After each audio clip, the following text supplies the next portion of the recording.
Hello दोस्तों, मैं self पवन पाठक और आपके सामने एक प्रश्न है जो कि कथन और कारण लिए हुए है।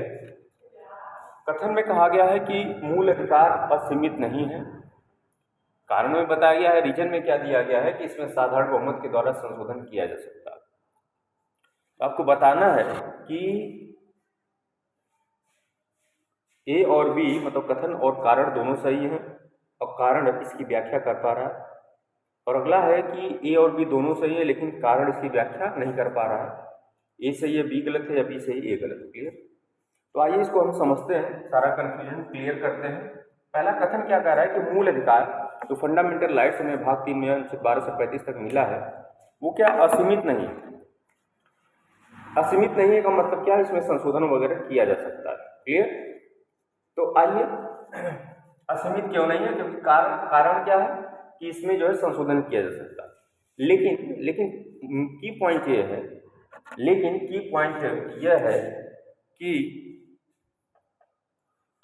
है, सिंपल मेजर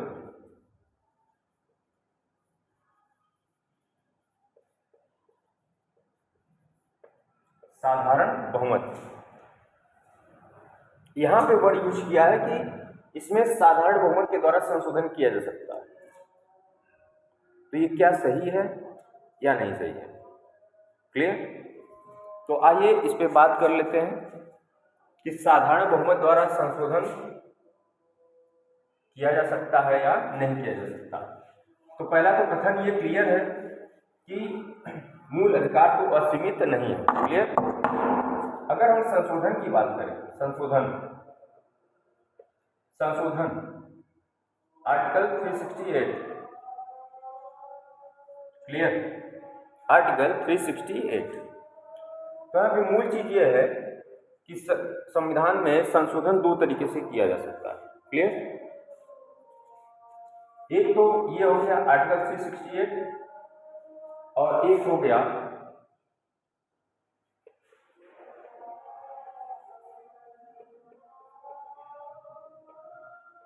साधारण बहुमत से संशोधन। क्लियर? अगर कोई संशोधन, ये साधारण बहुमत है और इसमें दो तरीके का संशोधन आता है, एक विशेष बहुमत और इसमें है विशेष बहुमत प्लस आधे से ज्यादा राज्यों का समर्थन। तो ये जो विशेष बहुमत प्लस आधे से ज्यादा राज्यों का समर्थन, इस माध्यम से संशोधन जो होता है वो अनुच्छेद 368 के तहत होता है। जबकि अगर हमें साधारण बहुमत से संशोधन करना है तो वो इसके बाहर आएंगे। बात समझ में आई? तो 368 में दो ही प्रकार का संशोधन का जिक्र किया गया, विशेष बहुमत और दूसरा है विशेष बहुमत प्लस आधे से ज्यादा राज्यों का समर्थन। जबकि साधारण बहुमत क्या है?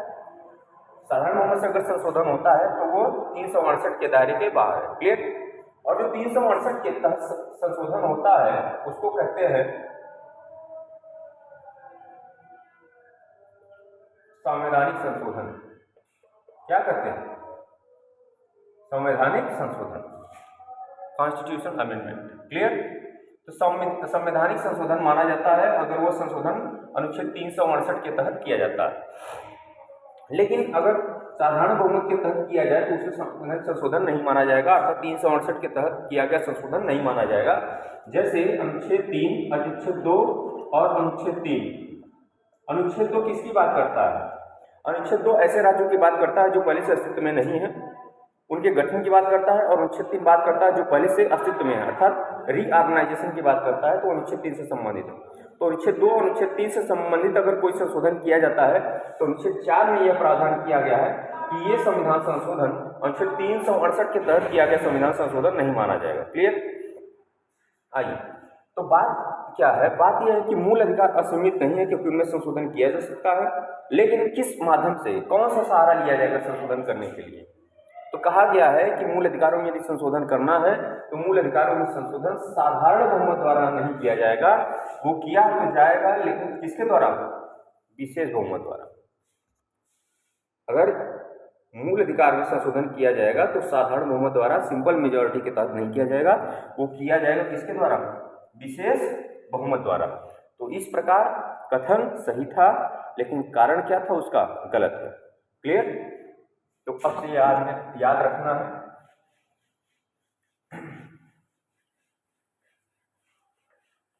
और दूसरा प्रश्न देखते हैं। दूसरा प्रश्न,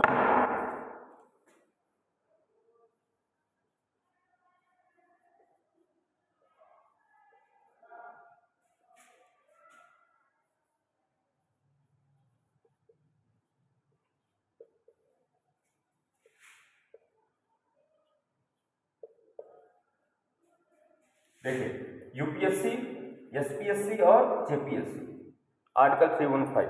क्लियर? तो हमने बताया था कि ये दोनों संवैधानिक संस्थाएं हैं, यूपीएससी और एसपीएससी, मतलब संघ लोक सेवा आयोग और राज्य लोक सेवा आयोग, जबकि जेपीएससी क्या है? सांविधिक निकाय है। और सबसे पहले जो सांविधिक बना था ये JPSC, joint public service commission, वो बना था जब 1966 में पंजाब से हरियाणा अलग हुआ था, तब ये बना था 1966 में। तो एक प्रकार का ये क्या संसद द्वारा गठित किया जाता है। तो यहाँ पे कंफ्यूजन रहता है कि यूपीएससी और एसपीएससी, जेपीएससी के सदस्यों अध्यक्षों को क्या किया, कैसे हटाया जाएगा, रिमूवल प्रोसेस वगैरह क्या, सस्पेंशन प्रोसेस क्या। तो अगर ये अध्यक्ष और इसके अध्यक्ष और सदस्यों पर किसी तरीके का एक रिमूवल प्रोसेस चलाया जाता है तो सबसे पहले क्या होता है? अगर उस पर आरोप लगा दिया जाता है तो उसको सबसे पहले सस्पेंस कर दिया, मतलब सस्पेंशन कर दिया जाता है, निलंबन कर दिया जाता है। क्या कर दिया जाता है? इनके सदस्यों एवं अध्यक्षों का निलंबन कर दिया जाता है। फिर उसके बाद अगर साबित हो जाता है तो on the advice of supreme court राष्ट्रपति को हटाना पड़ता है। क्लियर? देखना, यूपीएससी के सदस्यों अध्यक्षों को सस्पेंशन करना हो तो कौन करेगा? President of India. एसपीएससी और जेपीएससी, एसपीएससी के सदस्यों अध्यक्ष को अगर सस्पेंशन करना हो, निलंबन करना हो तो कौन करेगा? Governor of the state, governor of the state, ये ध्यान रखना। जबकि जेपीएससी लक्ष्मीकांत में भी नहीं दिया हुआ है। क्लियर? ये शायद बिहार एक्ट में दिया होगा या नहीं, लेकिन याद कर लीजिए कि जेपीएससी जो ज्वाइंट पब्लिक सर्विस कमीशन है उसका सस्पेंशन कौन करता है? President of India. क्यों? क्योंकि ज्वाइंट पब्लिक सर्विस कमीशन, तो भाई अगर जैसे राज्यपाल मान लीजिए सपोज दैट कि अलग अलग हो गए, है ना, तो कौन करेगा? President of India. क्लियर? झगड़े की बात नहीं। रिमूवल अगर संघ लोक सेवा आयोग है तो उसके सदस्यों अध्यक्षों का removal by President of India. Clear? SPSC है तो उसके सदस्यों अध्यक्षों का रिमूवल क्या होगा? By Governor of the particular state. JPSC के अगर अध्यक्ष में सदस्यों का रिमूवल करना है तो bye President of India. Clear? तो आपको यहाँ पे याद रखना है ये और ये। क्लियर?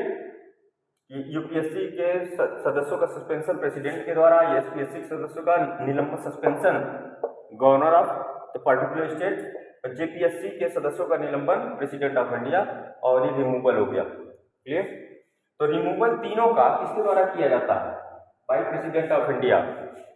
लेकिन बात इंपॉर्टेंट ये है कि ये रिमूवल किया जाता है राष्ट्रपति के आदेश द्वारा on the advice of supreme court. लेकिन इसके तहत जो सुप्रीम कोर्ट एडवाइस देती है किसको? To the President of India, वो ऑब्लिगेटरी होता है। क्लियर? इसको ध्यान में रखना।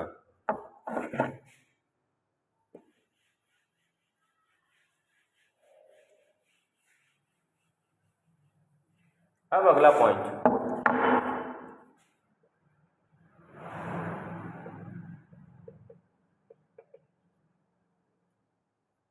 अप्रैल 1973, क्योंकि लक्ष्मीकांत में दो जगह ये गलत दे रखा है, किसी बुक में संशोधन करते हैं तो कुछ सही करते हैं तो कुछ गलत करते हैं।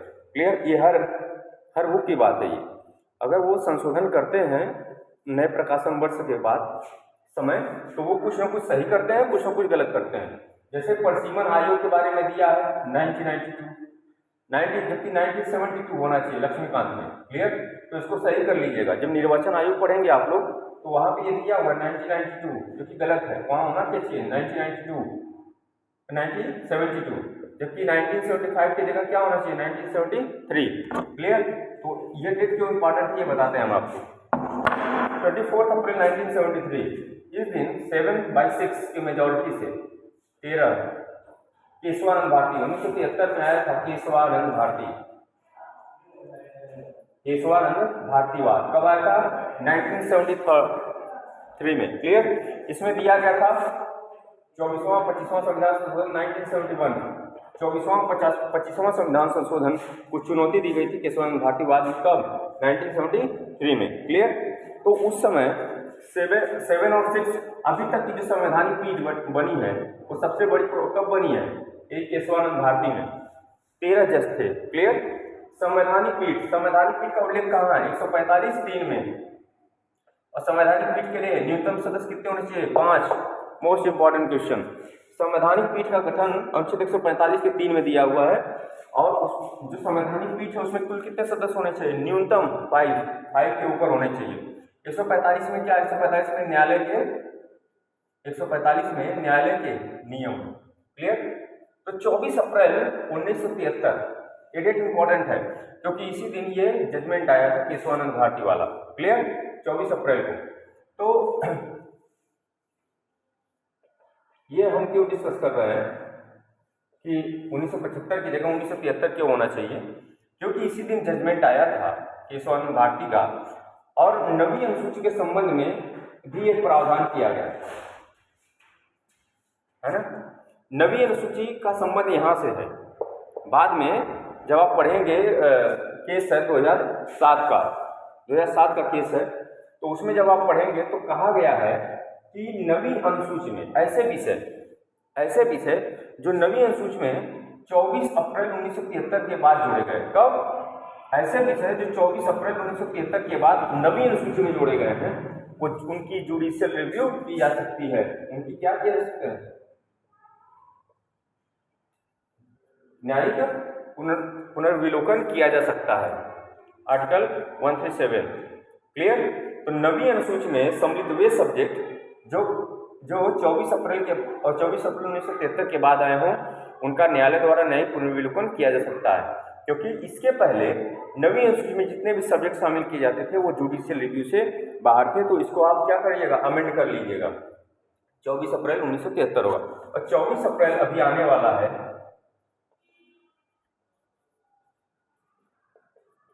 पंचायती राज दिवस मनाते हैं, क्योंकि जो एक्ट था 73rd कॉन्स्टिट्यूशनल अमेंडमेंट एक्ट 1992 उसको इम्प्लीमेंट किया गया था कब 24 अप्रैल को। धन्यवाद।